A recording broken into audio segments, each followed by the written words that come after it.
Hey, what's going on guys? Flick here and welcome back to another episode of the Liverpool Career Mode and a surprise press conference. After the new developments that we made with the team during the January transfer window, I wanted to take an opportunity to talk some more about the whole situation regarding Karius and Mignolet. Now, I don't think it's a question that we needed a new keeper in this team, and I think Karius is going to serve that role very well, but the real question is what kind of role he is going to play with this team in regards to cup matches and domestic league matches.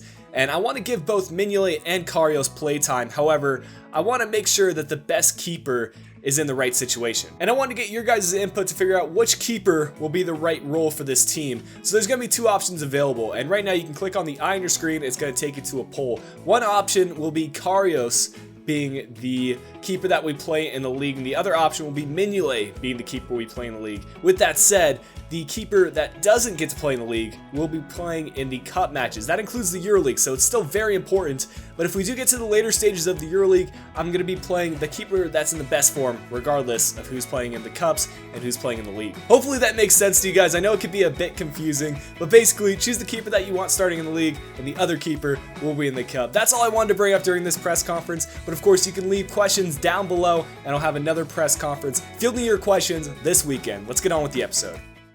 Alright then, onwards with the episode, and I hope you guys did enjoy that press conference. I've been getting a couple of comments asking me to do more live commentary and more face cam involved with this Liverpool career mode, and let me know what you guys think of that. You know, there's a bit of a balance. If I record these episodes and do post commentary like I'm doing right now, it allows me to get more of these episodes out, because I have a limited time where I can actually record and do live commentary. But if you guys really do like these facecam episodes, I can try to do them a bit more often. Definitely those weekend episodes I could do.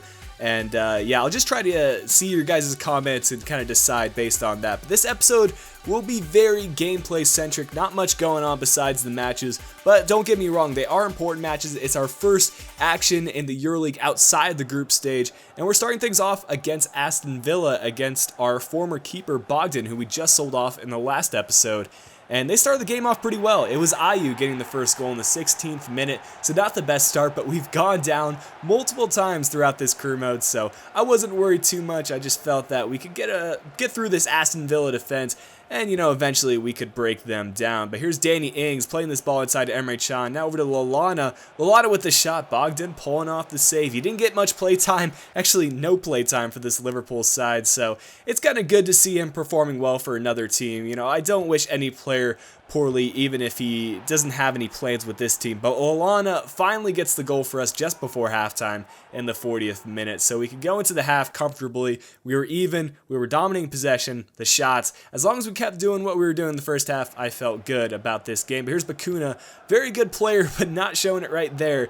Ings finds the ball. He's going to play it outside to Ibe. Ibe dribbles it in, sends in the cross. Going to fall to Lallana, and what a goal by Adam Lallana, showing up to play today. Let me know if you guys think that's goal of the season thus far. An acrobatic finish. And Adam Lallana, man, he's been impressive. And, you know, he does get a considerable amount of play time with both the EuroLeague and also as a substitute. But this game, we feature pretty much our second team. And Adam Lallana is probably the best player in that second team. So it's really great to see him performing well, especially in matches where he really has to be the impact player for this team. But now moving on to the 60th minute or so, they get a chance here. Mignolet pulling off the save.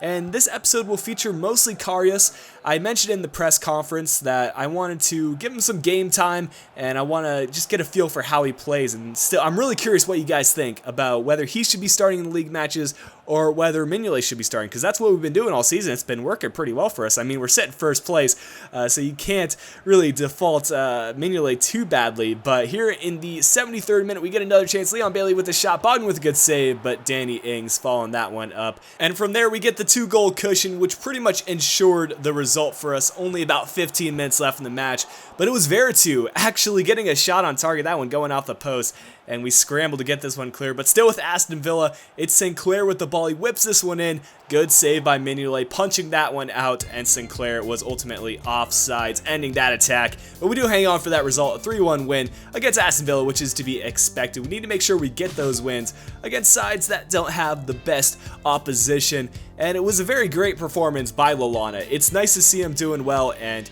You know, he's one of those players that he's on the verge of being on the first team, but he's got some tough competition ahead of him. But our next match was a big one. It's in the EuroLeague against FC Basel. They've got a strong lineup, of course, Mbolo up front. And the times that I have played against Mbolo, he's played pretty well. Of course, he's one of career mode's best young talents, so he hasn't progressed too much at this point, but he's still a very highly rated player. But now it's Coutinho. We bring out our first team, might I add, in this match because we had a good break after this game, and it was Sturridge getting the first goal for us on the header. It was Coutinho making the run down the right side, and they just couldn't catch up to him. He's just too quick sometimes, and I can't blame him. Coutinho is one of the quickest players in this game, but some nice build-up here. Henderson playing inside to Sturridge. He goes with that right-footed shot. That one is just deflected out of bounds. But now, continuing on, it's Milner playing it through to Sturridge. Once again, some space in front of him. He goes with the crossbody shot, but once again, it is cleared out by the keeper. And Basel were just trying to hang on at this point, trying to get back into the game. They send this one in.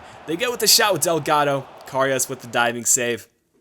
And there's an interesting argument for Karius. He makes a lot of those diving saves, but it's the question of whether he should have positioned himself better in the first place or whether he's actually making those saves legitimately that Mignolet could have perhaps not been able to save. But let's stop talking about that and start talking about this goal by Roberto Firmino. What a finish, going with that long shot. And I always love scoring those long shot goals, just getting it by the keeper and off the post and in, giving us the 2-goal lead.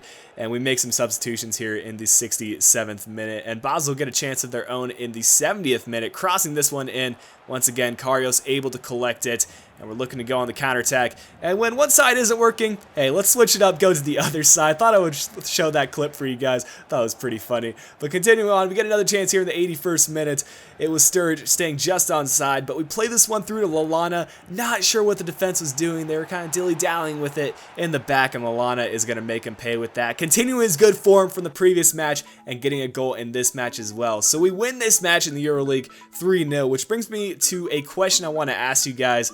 We have another leg to play in this EuroLeague fixture in the next episode. Do you guys want me to play or should I just simulate? I really don't see ourselves losing by 4 goals at home, let's be honest. On home legs, the simulated matches, as long as you're the better team, in actuality, you do get the winning result. So let me know what you guys think. Should I sim? Should I play? And I'll take your comments into consideration. But our final match in the episode will be against Leicester City, who are surprisingly 18th in the table. If you guys remember, they actually played very well against us in the previous games that we played. I think it was a 3-3 goal-scoring draw, and I was expecting similar stuff in this game. Leicester go out and attack. They've got some good players. Okazaki up front, and he's an underrated player in my opinion. And this is what I'm talking about. Look at that header from Okazaki. He just loops it right over Karius, who's been performing pretty well. So he scores it against a good keeper, but you can't do much there when it's that kind of header. But here's Hindman getting the start in this match. Good bit of passing. Coutinho to Hindman, trying to get his first goal for the team.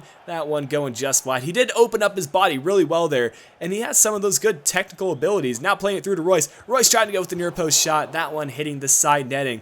And we just had so many opportunities in this first half to get that goal back. But it was either Kasper or Schmeichel making the saves, or it was just us not getting the shots on target. Now Royce trying to go with that finesse shot. Benteke with the follow-up, but nothing was really working for us. And Leicester were just hanging on, doing what they're doing, sitting back and waiting for the counterattack, really. Roberto Firmino trying to pass this one around, finding Hindman. Hindman with a nice little RB action, drag back, goes to the crossbody shot. Benteke not able to get that one on target, out for a corner kick. Another chance for Leicester here before halftime. It's Alua going with the shot, and again, Karius with the save, and the double save, in fact. And we are able to go into halftime down 1-0. Could have easily been 2-0. Could have easily been a draw going into half. Looking at the stats, we had 8 shots, 5 on target. That's more than we get in the usual game. So I was very surprised to see us not score in that first half. But now in the second half, we were trying to get a fresh slate. Now Benteke playing through to Coutinho. That's what I'm talking about. It was Schmeichel making good saves, and they were pretty acrobatic saves, to be fair. And I'm not sure what Schmeichel's rating is, but he just seems to be one of those players that perform in game. Again, right there, that shot could have been finished a little bit better, but Schmeichel, in the opportunities he had to make the saves, he was very clinical and did not let us get back into the game. We ultimately lose this game against Leicester City, so a surprise result. but Kasper Schmeichel easily man of the match. But guys, that's going to bring an end to the episode today. A fairly good episode in terms of our EuroLeague fixtures. Could have been better in the Premier League, but ultimately I'll take this episode and the result. If you guys did enjoy the episode today, make sure to leave a like, subscribe if you're new to the channel, and until the next episode of this Liverpool Career Mode, this has been Flick. I'll be talking to you guys again soon.